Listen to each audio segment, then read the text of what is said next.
দেখো, সমীকরণ গঠন করার ক্ষেত্রে শুধু ভাববে না তোমার বইয়ের যে সমাধান অঙ্কগুলো আছে এখানেই না, সমগ্র বইয়েই এমন ফেস করতে হবে।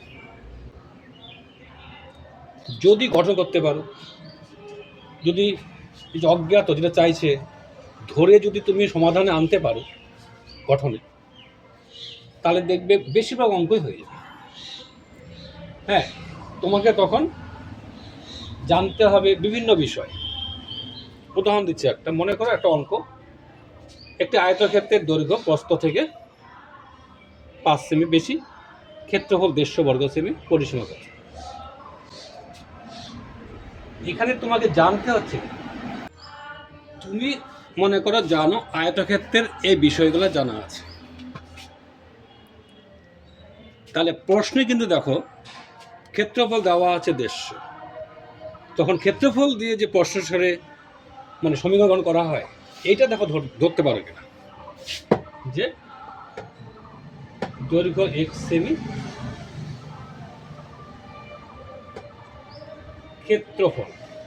ক্ষেত্রফলটা আমি কেন বের করছি, আমি ক্ষেত্রফলটা দিয়েই প্রশ্ন অনুসারে করব।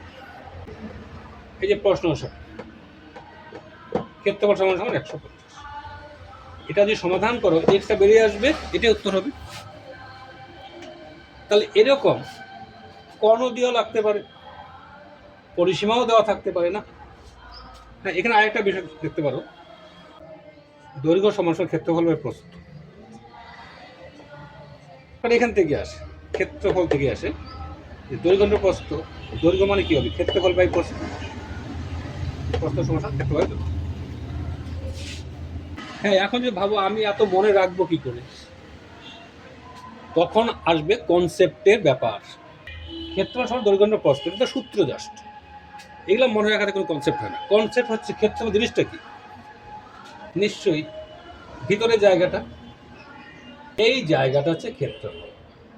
আচ্ছা, তুমি যদি একটা বেডশিট কেনো, দোকানে গিয়ে তোমাকে কি বলতে হচ্ছে, লম্বায় কতটা আর প্রস্থে কতটা, তাই না? অর্থাৎ দৈর্ঘ্য কতটা, প্রস্থ কতটা, তাহলে এই দুটা গুণ করে আমি এইটুকু জায়গা পাই কিনা, তাহলে ক্ষেত্রফল মানে দৈর্ঘ্য প্রস্থ হবে। এরকম ভাবে ধারণা যদি আসতে পারো তখন তোমার মনে থাকবে, কারণ তুমি তখন বোধে জেগেছো ক্ষেত্রফল বিষয়ে। পরিসীমা মানে কি, নিশ্চয়ই এই সীমানাটা, দৈর্ঘ্য 2টা, প্রস্থ 2টা, যোগ ওই যে।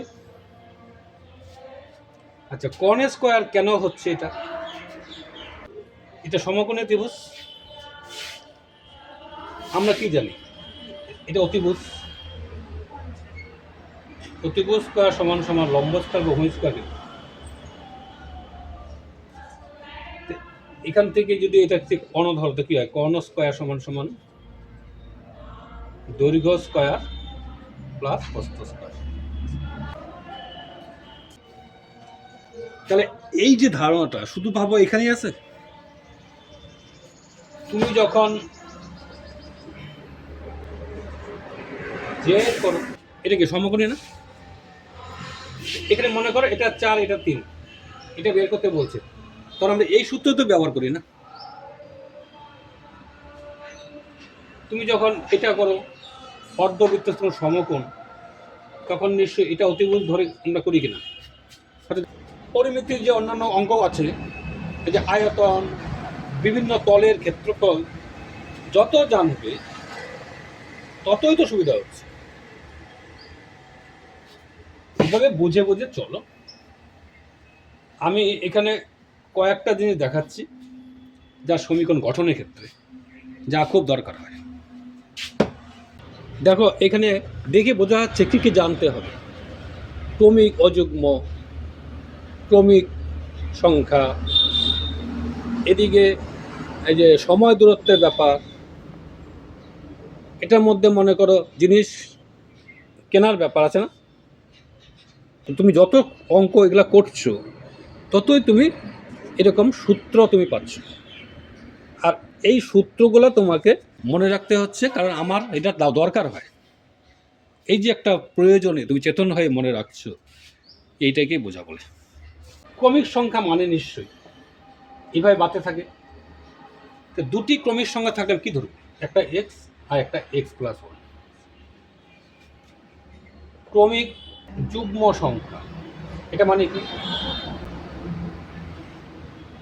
এমন করে বাড়ছে, কেমন করে ধরবো, এমন করে ধরবো, অযুগ্ম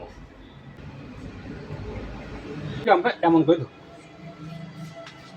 এখন যদি বলে দুটি ক্রমিক সংখ্যার গুণফল এত, অসুবিধা নাই, এক্স আর এক্স প্লাস ওয়ান ধরে গুণফল মনে করো, কথা মনে করো 12। দুটি স্থানের দূরত্ব 300 কিমি। একটি ট্রেন প্রথম স্টেশন থেকে দ্বিতীয় স্টেশনে গেল, যদি গতিবেগ ঘন্টায় 5 কিমি বেশি হয় তখন 2 ঘন্টার সময় কম লাগে। তার মানে গতিবেগ আর দূরত্ব সময়ের সূত্র জানতে হবে, তাহলে হয়। পরে গতিবেগ বেশি ধরতে হবে এই জায়গাটাতে 5 কিমি বেশি, তাহলে সময়টা পরে কম লাগবে। কত কম লাগবে এটা সমীকরণ আকারে প্রকাশ করে দেখাইতে হবে। ধরি আগের গতিবেগ এক্স কিমি পার ঘন্টা, পরেরটা কি হবে, নিশ্চয়ই এক্স প্লাস 5 কিমি পার ঘন্টা। আগে সময় লাগলো কতটা, এই যে দূরত্ব বাই গতিবেগ,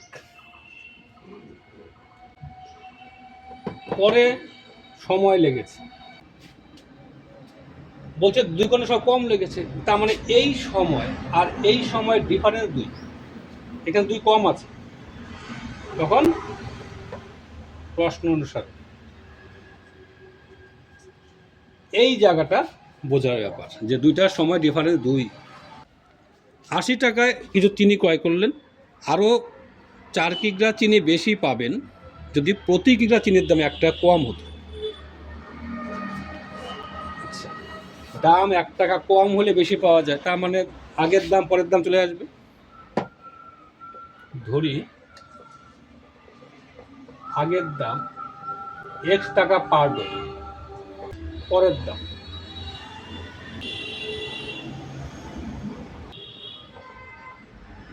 x টাকায় পাওয়া যেত 12টি, 1 টাকায় পাওয়া যায় 80 টাকায় পাওয়া যায় টেক্সটি। পরে ঠিক একই রকম ভাবে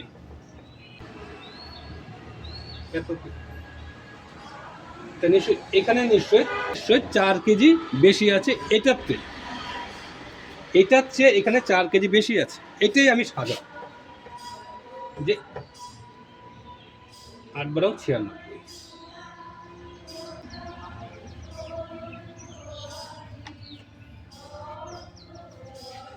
এছাড়াও এখানে কিছু অঙ্ক আছে করবে, এখান থেকে ধরো 3-এর প্রথম 4টাই ইম্পর্টেন্ট বেশি, 7 পর্যন্ত চেষ্টা করো।